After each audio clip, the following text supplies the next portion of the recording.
Hello and welcome back to 40-Minute Mentor. I really hoped you enjoyed the launch of Series 9 and are equally excited for this week's episode.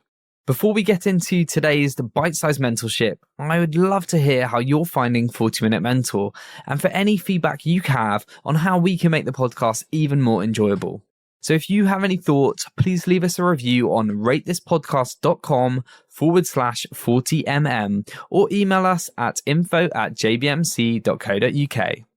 Also, if you're looking for a way to boost your employer brand and speak directly to the next generation of unicorn founders and the best C-suite leaders and operators in the tech space, get in touch with our head of marketing and 40-Minute Mentor producer, Hannah Urbanek, on hannah@jbmc.co.uk to discuss JBM and 40-Minute Mentor partnerships. Now, on to some mentorship. This Saturday was International Day of Women and Girls in Science. As a headhunter working in a work-in-progress industry when it comes to DE&I, and a father of a 7-year-old daughter, representation across industries has always been a topic very close to my heart. We also work incredibly hard at JBM to make sure we're doing our part when it comes to DE&I, be that through diversing place candidates into startups, scale-ups, and VCs, or making sure we're sharing unique and diverse stories on 40-Minute Mentor. I've had the incredible privilege of interviewing some real trailblazers in tech over the years, so I thought I'd share some of my favorite moments from speaking to Dr. Anne-Marie Imafidon, the co-founder and CEO of Stemettes, and Amali de Alwis, the former CEO of Code First Girls. I think, as much as tech has its own history with this as an issue, right? And we can talk to, I had the pleasure of being on a radio show once with Dame Stephanie Shirley. And she was talking about how she worked at the post office when the transition sort of happened as far as computing moving from actually a female-led industry. And, the early programmers were women. They were punching punch cards. Dame Stephanie Shirley, she had a company where there were literally women with kids punching on their kitchen tables type of thing. But as soon as money started getting into it, for example, the post office actually changed their job bands, their classifications, so that less women could be doing those jobs and the more profitable roles could be held by men. So there has been sort of active and targeted sort of social engineering around the tech industry to push women out of the industry. And, that plus, early advertising of home computers, which was largely focused on young boys and all of these types of things.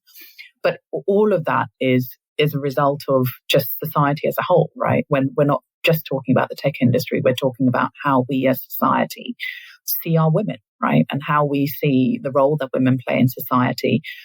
We are fortunate in the UK to have, from a job perspective, about 50% of the workforce are women, but we still have a gender pay gap, right? We still have more women who are doing more less paid roles, junior roles, not holding senior positions.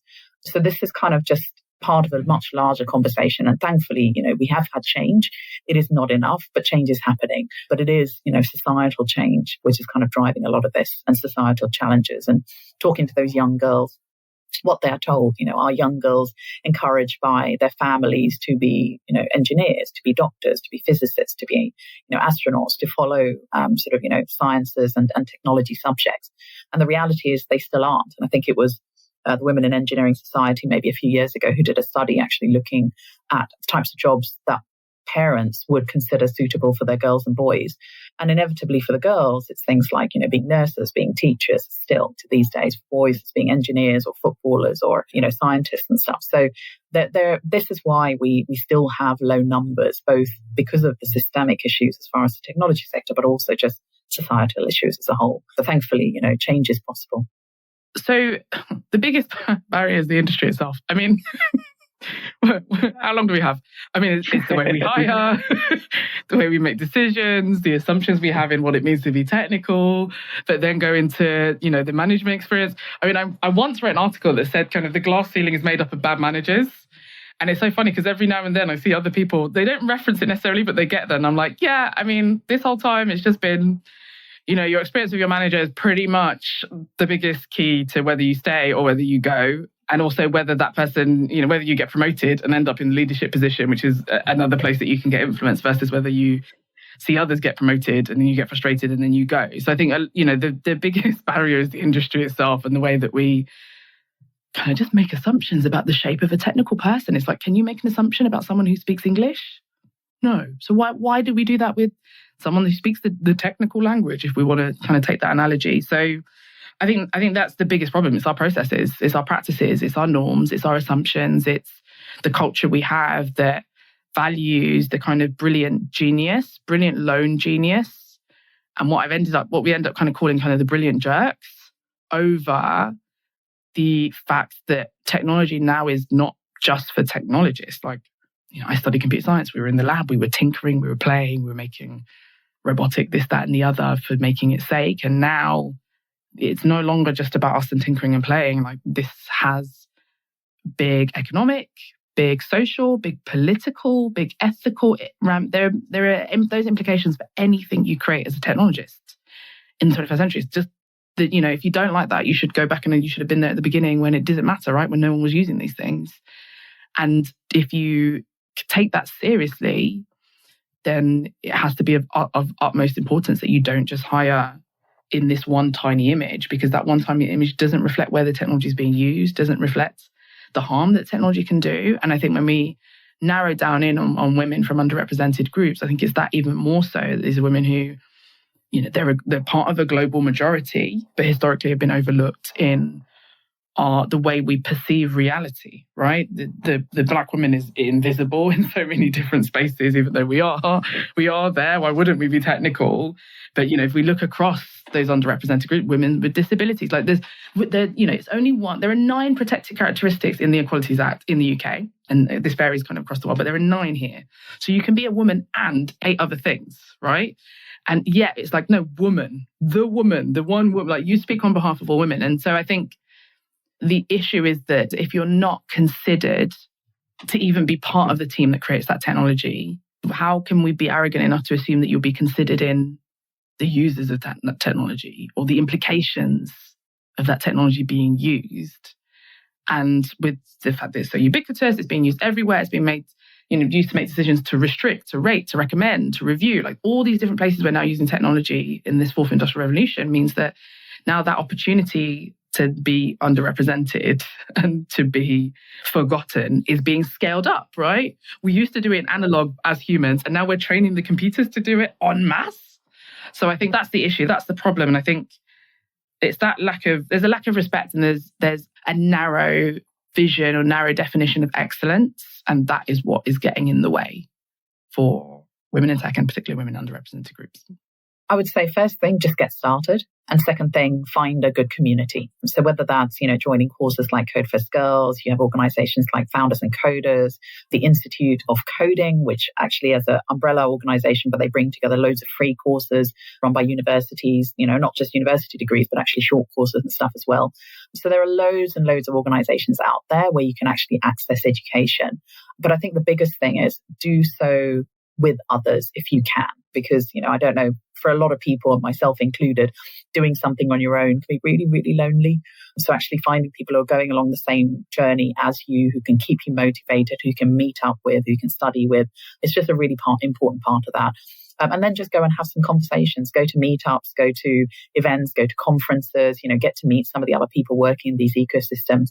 Because thinking about sort of, feeling like an outsider, how do you stop feeling like an outsider? You start to become an insider, right? And the only way to do that is to start sort of feeling comfortable in those environments. And definitely, it's not about navel gazing. It's not just about, finding a small group and just sticking to it. Understand the industry. So, use that opportunity to kind of explore what is out there and find the place that you're comfortable with and what inspires you. I think the biggest thing is just to actually care about it. And it's one of those things where, we care about it without having to know all the answers, and start that journey even if you're not perfect. We set targets as business leaders on everything, whether that's looking at staff retention, whether that's thinking about our revenues and our profit margins. We don't always know the answers. So, you'll set your goal at the beginning of the year and say, okay, we want to reach, X amount of million in revenue this year. And then what you do is you go away and you figure it out. You speak to your leadership team, you speak to your investors, you think about your products, and you reverse engineer what will be a good way for you to actually deliver to that. thinking about your diversity in a business is the same. You won't know all the answers going in, but don't shy away from setting yourself some targets and then using that as an opportunity to go and explore and find the right mechanisms for your business, and put your money where your mouth is. You don't need a huge amount of it. And I think even for small companies, even for startups, there's an awful lot you can do to actually get support.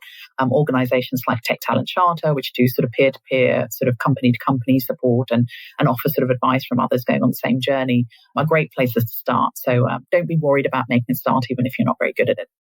So there's quite a few things. I mean, you want to it's garbage in, garbage out, right? So you want to take in, like, what are the different forms of excellence? Where are the different places that I can be hiring people from? What are the different, people talk about, like, you don't want to lower the bar. It's like, okay, cool, but where did that bar come from in the first place, right? So what are the different bars that you want to apply to bring people in? And is it just one door that you need to have coming into your organization? Or do you need 4, 5, 6 different doors, different routes for people to access, where if they didn't choose computer science as a 13-year-old, because that's essentially kind of what we ask of people at the moment. And I mean, when you're 13, how were you even making decisions anyway?